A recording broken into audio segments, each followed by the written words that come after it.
제가 왜 이 마이크를 차게 됐는지 그 연유를 좀 모르겠습니다. 세 분들은 이렇게 다 들고 하셨는데 제가 주최 측에 회신을 할 때 이걸 눌렀던 것 같은데 저는 기억을 하지 못하고 그래서 주최 측에서 인사는 여기서 하라고 말씀하셔가지고 제가 인사는 여기서 하고 이런 말씀을 이렇게 하게 됐습니다. 저만 이렇게 이 마이크를 타고 있으니까 좀 어색합니다만 이 어색함을 이겨내는 것이 어떤 혁신의 힘이 되지 않을까 싶습니다. 오늘 여기 나와 있는 주제 중에서도 혁신과 창조라는 단어가 나와 있습니다. 그런데 우리는 지금 혁신과 창조라는 것을 꽤 큰 주제로 삼고 있는데 혁신과 창조는 그냥 혁신하는 때가 와서 혁신하고 창조해야 되는 때에 와서 창조하는 것이 아니라 인류 문명은 혁신과 창조의 결과입니다. 먼저 혁신하고 혁신을 잘하는 나라는 앞서가고 혁신을 못하거나 뒤따라가는 나라들은 혁신을 하지 못합니다. 그러면은 뒤처지게 되는 거죠. 그래서 혁신과 창조는 인간의 삶 자체가 혁신의 삶이고 또 혁신의 삶이고 그다음에 문명 자체가 혁신의 문명이고 혁신의 결과이고 창조의 결과다 하는 것을 알 필요가 있을 것 같습니다. 그런데 우리나라에서는 혁신과 창조가 왜 이렇게 더 큰 주제가 되는가? 왜 혁신과 창조가 없으면은 더 죽을 것처럼 말하는가? 그럴 이유가 있습니다. 왜 그러냐면은 우리는 이미 한계에 도달했기 때문에 그렇습니다. 우리나라는 주력국가로 성장했습니다. 그렇지만 아직 선도국가는 아닙니다. 지식 수입국가로 성장했습니다. 그렇지만 아직 지식 생산국가는 아닙니다. 우리는 전술국가로 성장을 했습니다. 그렇지만 아직 전략국가는 아닙니다. 이제 우리의 운명은 선도국가로 도약하느냐 하지 못하느냐, 전략국가로 도약하지 하느냐 하지 못하느냐, 지식 생산국가로 도약하느냐 하지 못하느냐, 이것이 결정할 것입니다. 자, 그러면은 왜 이 일을 잘 하고 있지 못하는가? 지식 생산이라는 거예요. 문제를 해결하는 겁니다. 문제를 해결하기 위해서는 문제를 볼 줄 알아야 됩니다. 문제를 볼 줄 알 다음에 나오는 최초의 지적 행동이 질문입니다. 그러니까 문명은 혁신의 결과이기도 하고 창조의 결과이기도 하고 문제를 해결한 결과이기도 하고 질문의 결과이기도 한 겁니다. 이 문명 세계에 등장한 것 가운데 보이는 것이든 보이지 않는 것이든 어떤 것도 대답의 결과로 나오는 것은 단 하나도 없습니다. 다 질문의 결과로만 나옵니다. 그런데 우리는 추격국가, 지식 수입국가, 전술국가로 살았다면 우리는 문제를 해결한 결과로 살지 않았다. 문제는 다른 문명에서 다 해결하고 우리는 그 해결된 문제를 받아서 살았을 뿐이다. 그럼 우리는 문제를 해결한 적이 없는데 혁신하고 창조하는 이 일 또한 문제를 해결하는 과정이라고 본다면 우리는 그것이 경험되지 않고 훈련되지 않았는데 그것은 우리에게 가능한 일인가? 여기에 문제의 심각성이 있다고 봅니다. 혁신에 관한 포럼은 제가 기억하기만도 15년, 20년 전부터 계속 되었습니다. 이건 마치 다이어트하고 같습니다. 다이어트에 관해서 연구하고 다이어트의 방법에 숙지한다고 해서 다이어트에 성공하는 건 아니거든요. 우리도 지금 우리가 그동안에 계속 해왔던 방식으로 혁신을 다루고 질문을 다루고 하고 있는 것은 아닌가 하는 생각을 합니다. 그러면 이 혁신이 이루어지지 않고 지식 생산력이 생기지 않고 질문하는 능력이 생기지 않게 하는 것은 무엇이었는가? 그것을 보도록 하겠습니다. 지금 우리는 교육 문제를 이야기할 때 그동안의 교육은 다 잘못된 것이라고 생각하고 이런 교육을 해야 된다고 말하기 쉽지만 우리가 지금까지 이렇게 큰 번영을 이룰 정도로 살아왔다면 모든 분야가 다 잘했다는 것입니다. 교육도 잘했고 교육도 좋았습니다. 그런데 문제는 뭐냐?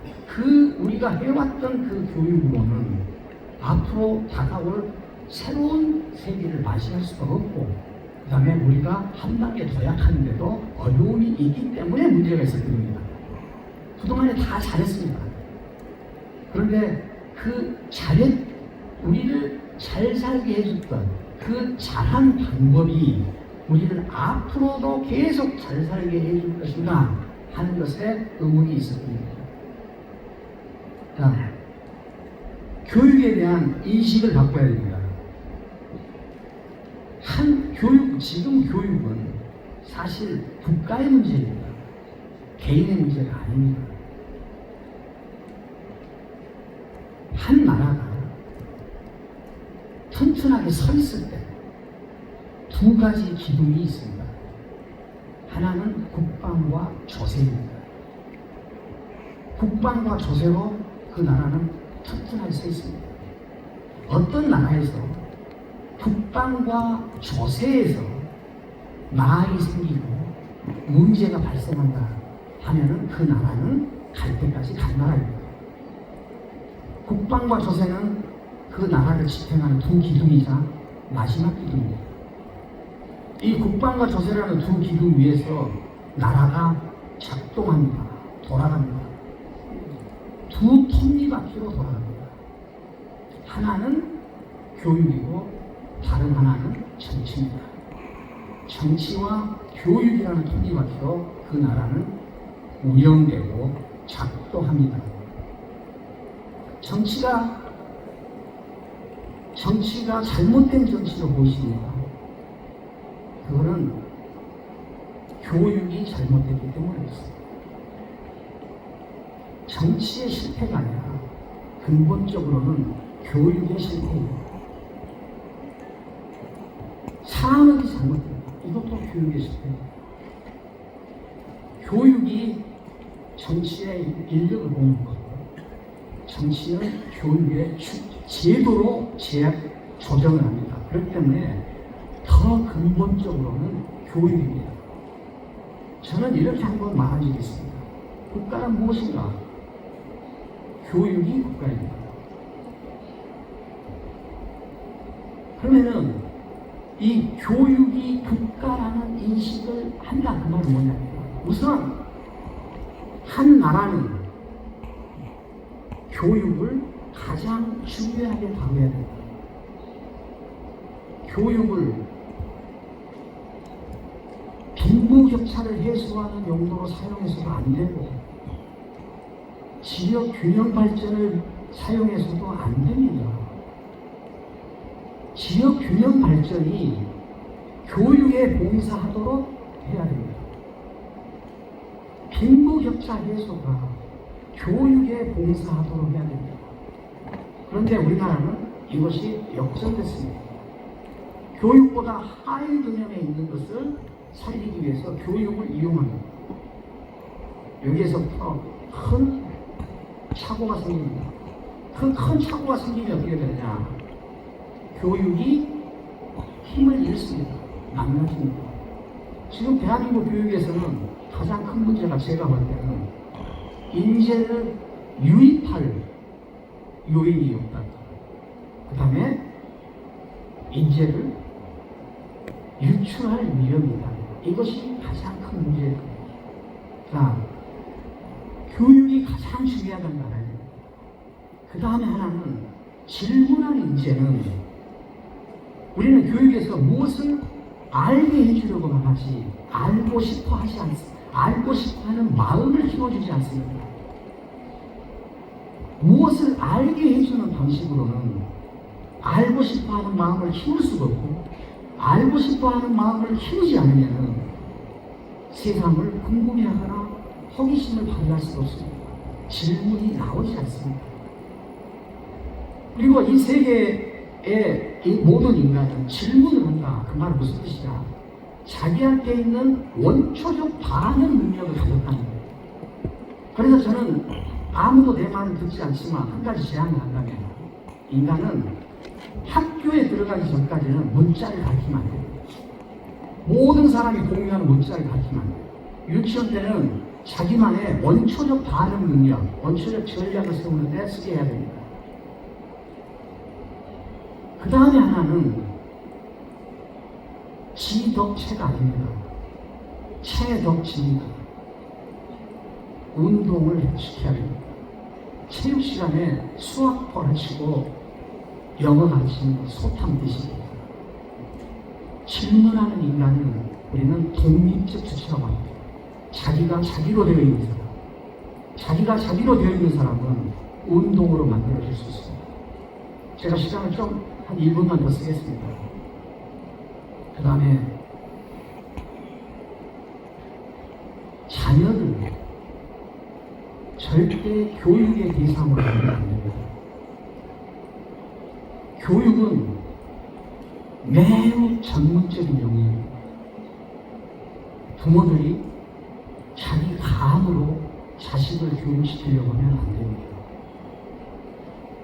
전문 교육을 받은 교육자들에게 맡기고 부모는 무엇을 해야 되느냐.